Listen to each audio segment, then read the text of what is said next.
الحمدللہ رب العالمین والصلاة والسلام علی سید الانبیاء والمرسلین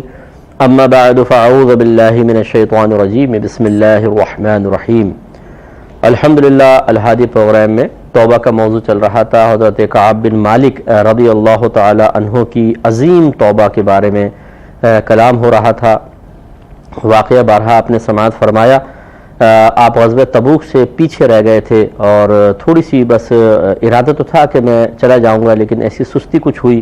کہ آپ نہ جا سکے۔ اس پر نبی کریم صلی اللہ علیہ وسلم نے اظہار ناراضگی فرمایا اور اللہ تعالیٰ کے حکم سے 50 راتیں آپ کے لیے بطور آزمائش مقرر کر دی گئیں، یعنی 50 دن اور 50 راتوں تک، یعنی 1 مہینہ اور 20 دن تقریباً صحابہ کرام کو سوشل بیک آؤٹ کا حکم دیا گیا۔ 40 راتیں جب گزری تو آپ کی زوجہ کو بھی سرکار نے علیحدہ کروا دیا، گویا کہ آخری 10 دن اور 10 رات تو بالکل آپ تنہا ہو گئے تھے اور ایک طویل آزمائش تھی۔ اس کے بعد پھر اللہ تعالیٰ کی طرف سے آپ کی توبہ کی قبولیت کی آیات نازل ہوئیں اور سرکار نے آپ کو اپنے پاس بلوایا اور سرکار بہت زیادہ خوش تھے آپ کی اس توبہ پر۔ اس پر پھر آپ نے آ کر عرض کیا صلی اللہ علیہ وسلم، میری توبہ کی تکمیل یہ ہے کہ میں اپنا مال اللہ تعالیٰ اور اس کے رسول کے نام پر صدقہ کر دوں۔ تو تمام مال صدقہ کرنے کا ارادہ کر لیا کہ جس مال کی طرف توجہ کی وجہ سے میں اس غزوے میں شرکت سے رکا، اب اس مال کو اپنے پاس نہیں چھوڑوں گا۔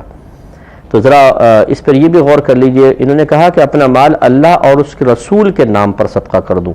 معلوم ہوا کہ اللہ تعالیٰ اور اس کے رسول کا ایک ساتھ تذکرہ کر دینا یہ کوئی معاذ اللہ شرک نہیں ثابت ہو جاتا کہ یوں کوئی کہے کہ جی اللہ کے نام پہ صدقہ کرنا چاہیے، رسول کے نام پہ صدقہ کیوں کیا، تو یہ تو اللہ کے ساتھ ملا دیا، شرک ہو گیا۔ معاذ اللہ ایسا نہیں ہے، بلکہ اللہ تعالیٰ کے لیے صدقہ کرنے کا مطلب ہے کہ اللہ تبارک و تعالیٰ ثواب دے گا، اللہ راضی ہو جائے گا، اور رسول کے نام پر صدقہ کرنے کا مطلب کہ میرے آقا صلی اللہ علیہ وسلم میرے اس عمل سے خوش ہو کہ اللہ تعالیٰ کی بارگاہ میں میرے لیے دعائے بخشش و مغفرت کریں اور اللہ تعالیٰ سے میرے ایمان کی حفاظت کی دعا مانگے، تو یہ فوائد حاصل ہوں گے۔ تو اس لیے اس طرح ذکر کر دینے میں ایک ساتھ اللہ تعالیٰ اور اس کے رسول کا صحیح عقیدے، صحیح نظریے، صحیح سوچ، صحیح فکر کے ساتھ اس میں کوئی حرج نہیں ہے۔ نبی کریم صلی اللہ علیہ وسلم نے جواب میں ارشاد فرمایا کہ کچھ مال اپنے پاس رکھو، یہ تمہارے لیے بہتر ہے۔ اسی پہ میں آپ کو سمجھا رہا تھا کہ اپنے آل اولاد کے لیے تھوڑا بہت مال جمع کر کے رکھنا، ان کو آسانی فراہم کرنا، یہ بہت اچھا ہوتا ہے۔ وہ حضرات جو بڑے ہی جوش میں آ کر بعض اوقات اپنے بیوی بچوں کا مال بھی لے کر اور دوسرے چاہے وہ غریبوں میں تقسیم کر رہے ہیں، غریب رشتہ داروں کو دے رہے ہیں، اپنے گھر میں پریشانی ہے اور وہاں سخی بنے ہوئے ہیں، اور اس طریقے سے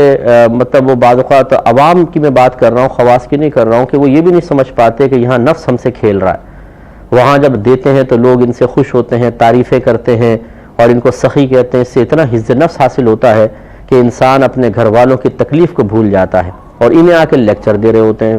تو یہ ہماری شریعت بالکل پسند نہیں کرتی ہے۔ پہلے اپنے گھر والوں کو جو حق ہے وہ آپ دیں، اضافی جو بچتا ہے پھر اس کے بارے میں سوچیں کہ وہ کسی کو دینا ہے کہ نہیں دینا، اور وہ بھی سارا نہ دیں۔ یہ جتنے بھائی باہر کماتے ہیں، میں خدا نخواستہ کسی کو کسی سے بدظن نہیں کر رہا ہوں، ایک مشورہ دے رہا ہوں کہ بعض اوقات وہ اپنا جو کچھ رکھ کر باقی سارا اپنے رشتہ داروں کو، چاہے وہ ماں باپ ہیں، بہن بھائی، ان کو بھیجتے رہتے ہیں اور بیوی بچوں کے لیے جمع کر کے نہیں رکھتے ہیں۔ نتیجہ نکلتا ہے جب وہاں سے نوکری وغیرہ ختم ہوتی ہے، واپس آتے ہیں تو چونکہ آپ پہلے تو دیتے رہے تھے تو سر کے تاج تھے، اب سب کو پتہ چل گیا کہ یہ کنگلا ہو کر واپس آیا، اب تو ہمیں یہ آمد کا سلسلہ نہیں ہوگا، تو اب سب کی نظریں بدل جاتی ہیں۔ اور پھر ہم نے دیکھا ہے کہ ایسے باہر کام کرنے والے بیچارے بہت ہی شدید پچھتاتے ہیں کہ بیوی بچوں کے لیے میں نے جمع نہیں کیا، میں تو سارا ادھر دیتا رہا تھا، اور انہوں نے اپنے سب کوئی پراپرٹی بنا رہا ہے، کوئی اور چیزیں استعمال کر رہا ہے، بیوی بچے بیچارے فریاد کر رہے ہیں تو ان کو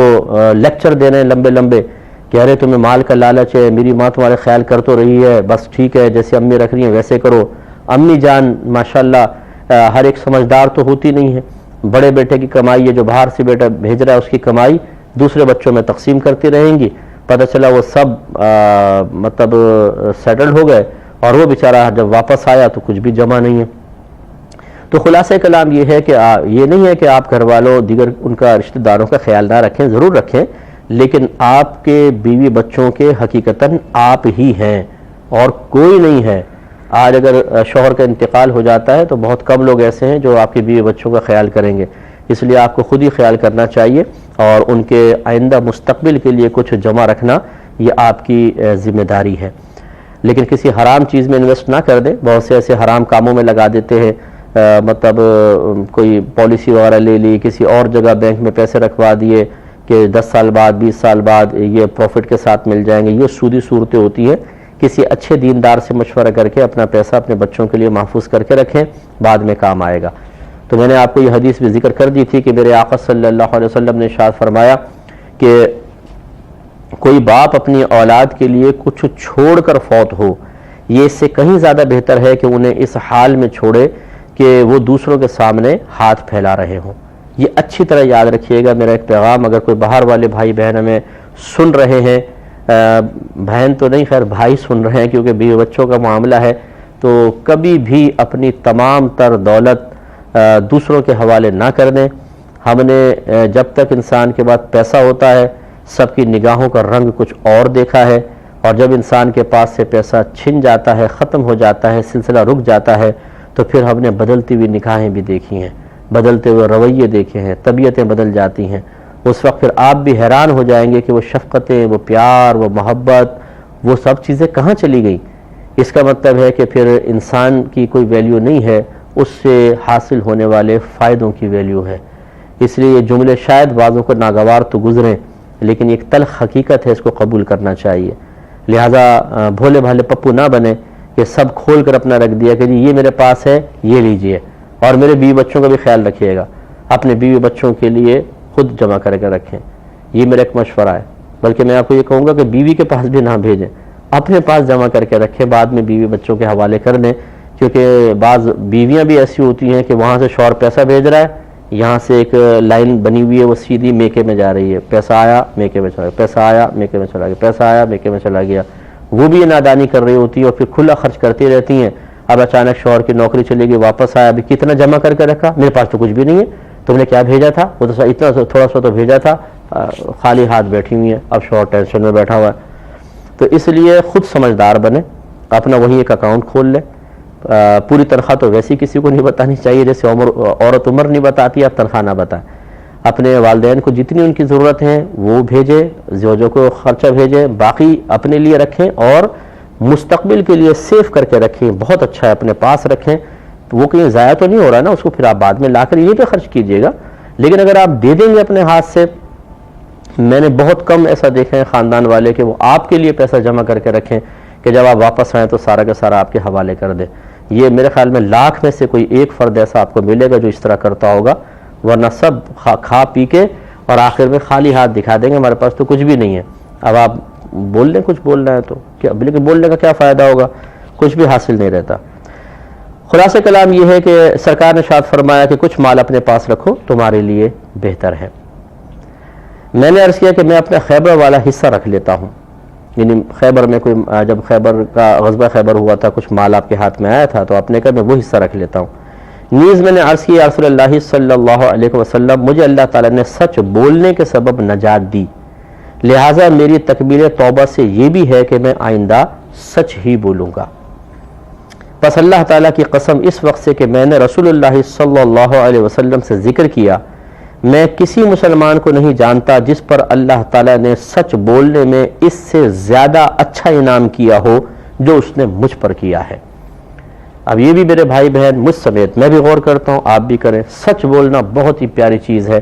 یہ حضرت کعب کیا کہہ رہے ہیں کہ میں نے کسی شخص کو نہیں دیکھا کہ سچ بولنے پر جیسا انعام اللہ نے مجھ پر کیا کسی اور پر ہوا ہو، اس لیے ہمیشہ سچ بولیں۔ سچ میں وقتی نقصان ضرور نظر آتا ہے، بعض اوقات وقتی نقصان ضرور نظر آتا ہے، جیسے آپ نے حضرت کعب رضی اللہ تعالیٰ عنہ کو دیکھا، اگر معاذ اللہ جھوٹ بول کے نکلنا چاہتے تو آپ بھی نکل جاتے، لیکن کیا یہ عزت ملتی؟ کبھی بھی نہ ملتی۔ 50 راتوں کی آزمائش برداشت کی ہے، اور جو شخص فیملی کے اندر لوگوں کے اندر رہنے کا عادی ہو، ہم جیسے بعض اوقات تنہائی پسند ہوتے ہیں تو ان کو شاید اتنا نہ فیل ہو، لیکن جو لوگوں میں زیادہ رہنے کا عادی ہوتا ہے اس کو آپ بالکل علیحدہ کر دیں، اس کے لیے تو ایک دن گزارنا مشکل ہو جاتا ہے۔ جیسے کسی عورت کو بند کر دیں کمرے میں کہ تم کسی سے بات نہیں کرو گی، ایک دن ایسا کر کے رکھیں، اگلے دن پاگل اور مغبوط الحواس سی ہو جائے گی، کیونکہ جب تک ان کے اندر سے باہر کچھ نہیں نکلتا، جب تک یہ بول نہیں لیتی تب تک طبیعت ہی ہلکی نہیں ہوتی. تو پھر ایک دن خاموشی اوہو، اور 50 دن 50 راتیں، اس میں تو پھر پتہ نہیں کیا ہو جائے. تو خلاصہ کلام یہ ہے کہ حضرت کعب رضی اللہ تعالی عنہ نے بہت بڑی آزمائش کا سامنا کیا، اور وہ صرف سچ بولنے کی وجہ سے تھا. لیکن کہتے ہیں کہ اس پہ انعام بھی پھر اللہ نے بہت بڑا دیا. تو بس ہمیشہ یاد رکھیں کہ سچ بولیں. ہاں یہ ضرور ہے کہ اگر صراحتاً سچ بولنے میں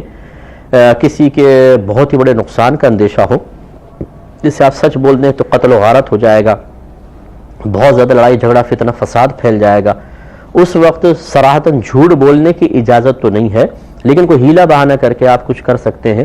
یہ ضرور اس کی اجازت ہے. لیکن اس کے علاوہ اگر مال کا نقصان ہے، کوئی اور ڈانٹ ٹپٹ کا نقصان، جیسے اب طالب علم ہوتے ہیں، چھٹی کر لی، اگلے دن جا رہے ہیں اسکول کالج وغیرہ، تو اب ٹیچر پوچھیں گے تو یار سزا ملے گی، کوئی جھوٹ بول دو. سزا کتنی مل جائے گی؟ ویسے بھی تو آپ کو دوسری چیزوں سے بھی تو سزا مل جاتی ہے، ڈانٹ ڈپٹ ہو جاتی ہے، برداشت کر لیں. اسی طرح ماں باپ کے سامنے جھوٹ بولنا غلط ہے. اسی طرح بیوی شوہر بیوی سے خواہ ہر چیز کے اوپر جھوٹ بولنا یہ صحیح نہیں ہے. اسی طرح کاروبار میں صرف نفع حاصل کرنے کے لیے جھوٹ بولنا، نقصان سے بچنے کے لیے جھوٹ بولنا، تو جھوٹ ہمیں وقتی طور پر نجات دلوا دیتا ہے، لیکن یاد رکھیں کہ جھوٹ یاد نہیں رہتا، سچ ہمیشہ، اور سچ کو یاد رکھنے کی حاجت نہیں ہے. تو جھوٹ یاد نہیں رہتا، پھر بعد میں انسان کا جھوٹ کسی طرح منکشف ہو جاتا ہے، اور پھر اس کی شخصیت کا وہ وقار قائم نہیں رہتا کہ جو رہنا چاہیے. اس لیے اس سے ہمیں سبق حاصل کرنا چاہیے. کہتے ہیں اور جب سے میں نے رسول اللہ صلی اللہ علیہ وسلم سے عرض کیا، آج تک جھوٹ کا قصد نہیں کیا. یعنی جب میں نے سرکار سے سچ بولا، اس کے بعد کبھی میری زبان سے جھوٹ نہیں نکلا، اور مجھے امید ہے کہ اللہ تعالیٰ آئندہ بھی مجھے جھوٹ سے محفوظ رکھے گا. فرماتے ہیں کہ اللہ تعالیٰ نے میرے حق میں یہ آیات نازل فرمائی تھیں.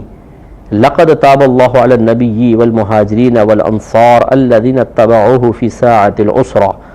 یعنی بے شک اللہ کی رحمتیں متوجہ ہوئیں ان غیب کی خبر بتانے والے یعنی نبی اور ان مہاجرین اور انصار پر جنہوں نے مشکل کی گھڑی میں ان کا ساتھ دیا،